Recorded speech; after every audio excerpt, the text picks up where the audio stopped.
Hello everybody. Thank you for coming to my channel. I'm Wendy and today I'm going to be painting just kind of an abstract floral and kind of seeing how it's going to go. I don't have a big plan. I just have kind of a rough idea in my mind, and I'm using a fairly big brush here, which I will wet, and I'm just going to start painting. I will be turning off the sound and not talking so you can watch as it just kind of comes together, and I'll see you at the end.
Well, I think I'm finished, and I'm never really sure at this point. So what I do is I stand it up, usually on my piano, and just look at it for a couple of days and then see what else it needs or what I need to change, and then I'll go back in. On a painting like this, I could go around all the flowers and, you know, not the foliage and the little dots and everything, but I could go around it with a black pen. That would change the whole look of it.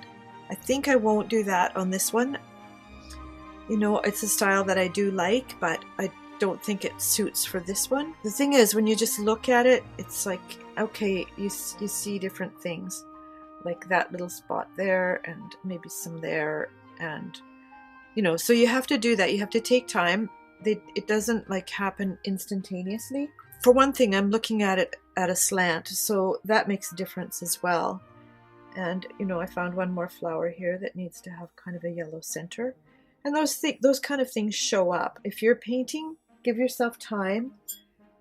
You know, just look at it, let it kind of sit with you for a while, and you'll see what needs to happen. You know, have fun with it. Thank you so much for watching. Please subscribe to my channel and click the little bell so you get the notifications when I've got a new video. And I'd also love it if you'd click the like button, because that actually does help me. Leave a comment if you have one, or if you have something you'd like to say. I would love to hear it. And I'll see you next time.